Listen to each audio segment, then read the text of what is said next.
Hello everyone, nice to have you all back for another episode of our 107 channel. Today's topic, reset to factory setting of the baffle plate assembly of this 280 CE Series 123 K-Jetronic from 1977 with a 110 engine inline 6. We start right after introduction.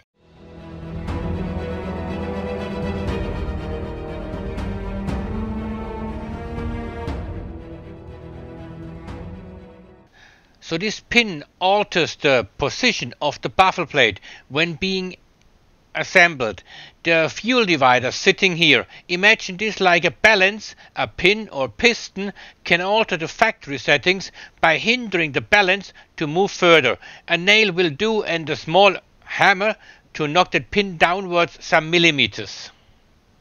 I'm a little exaggerating. I'm pressing on that baffle plate to make you see how that pin works when hindering the baffle plate to move further down. Rule of thumb: baffle plate must touch at all time when in factory setting. Must touch rim of conical housing and seal it. Have a look in that hole where the fuel divider usually sits. See that counterweight inside? The other end of the balance this is. If you have knocked that pin too much downwards, you got no other choice. You need to disassemble all this to push that pin upwards again from the inside. Disconnecting all fuel lines from ports, remove fuel divider, unbolt baffle plate assembly. Yes, sounds like fun. This is what it looks like from underneath. See my finger pointing at that pin? You need to move it upwards with a small hammer to regain factory settings. We now reassemble these parts: airflow sensor and regulator, fuel divider. Then we unbolt the old defect assembly. We bolt all parts together. This one here used but in good shape. This is what it looks like on a workbench. Right here where I point with my finger is a safety switch being mounted from the bottom. It needs to be tightened before reassembly. More about that switch later on. We now disconnect all lines, all ports, starting with fuel lines so I can later on lift off the fuel divider. This safety switch I have mentioned a minute ago has a crucial function. Underneath there is a spring that senses the position of that balance. Therefore the baffle plate, it will interrupt or connect the circuit to activate the fuel pump via a simple relay. Otherwise it pumps exceedingly at high pressure fuel into the system. It was around for 2 years and then being replaced by a more, let me say, more sophisticated relay.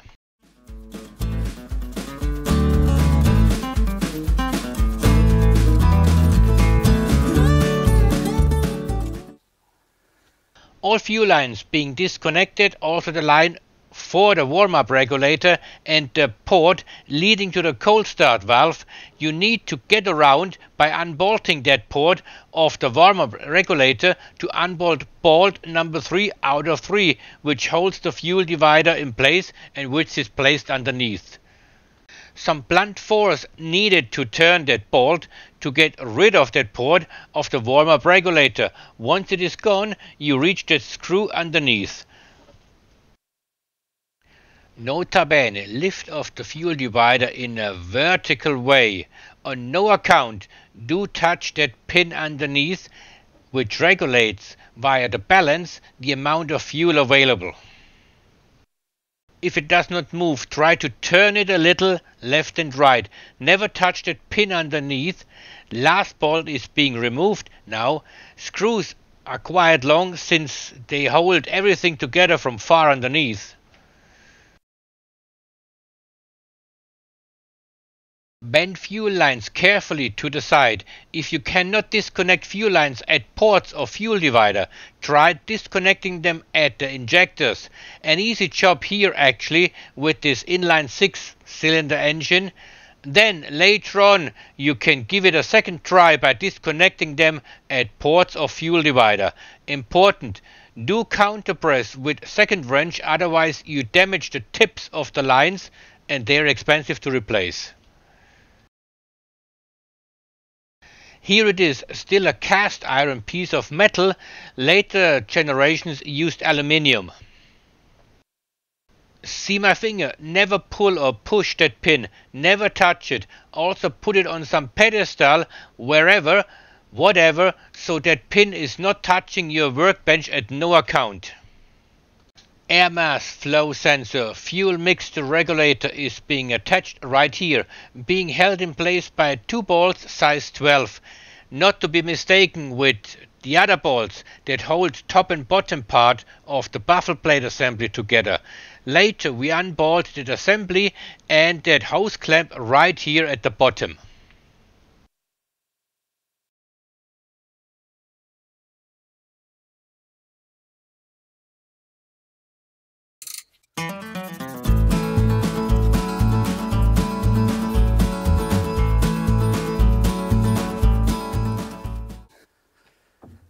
Safety switch being disconnected, all bolts removed, gently pull the assembly upwards. Here you go, the entire unit. The defect part, we need to pull it apart to save that safety switch for the other good assembly. Remove the safety switch from defect part, installing it here. Make sure to plug it in the right way. There is a recess at the switch that has to fit in a notch integrated in the top part. Use a generic Phillips to tighten that switch from the bottom.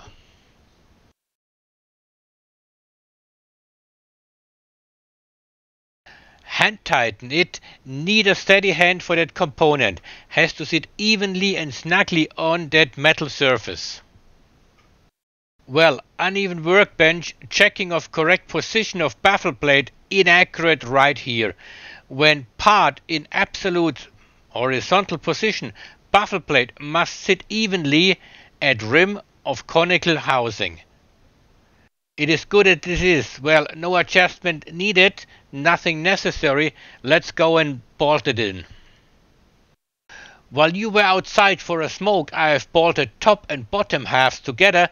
I will bolt this one here in, and the fuel divider later, with the air mass flow sensor and fuel mixture regulator all together. Most difficult part was to place that rubber lip evenly around that metal rim. Now I will tighten the 2 remaining bolts here, left and right. Gently place fuel divider in place without touching the bottom pin. Bend fuel lines aside. Do not touch the bottom pin. Do not. Some fiddling necessary to put it all in place. Sorry, forgot to mention, while this assembly is being dismantled, I could have changed the sealing of the bottom piston to prevent air intrusion, which would mess up the parameters. So I'll hand tighten all screws, but will need a larger Phillips later on for sure.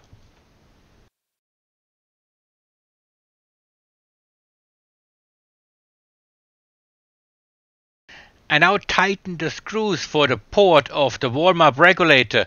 We now reconnect the fuel lines. Beforehand I have marked the appropriate lines, but since it is only a 6-cylinder engine, the line should not be mistaken or connected to the wrong ports by mistake. An 8-cylinder engine is a little more tricky, but hey, for once the engineers were merciful with us mechanics.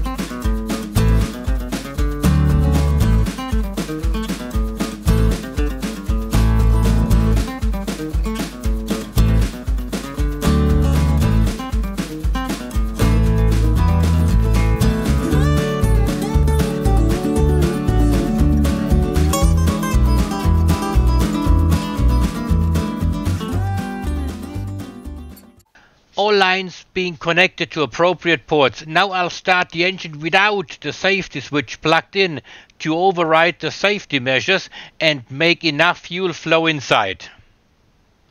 I'll fire up the engine again. Running a little rough, will be a lot smoother in 2 or 3 minutes.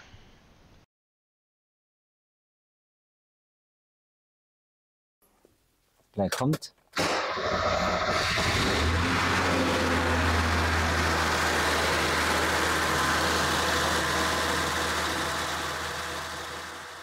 We used a part with a perfectly calibrated baffle plate.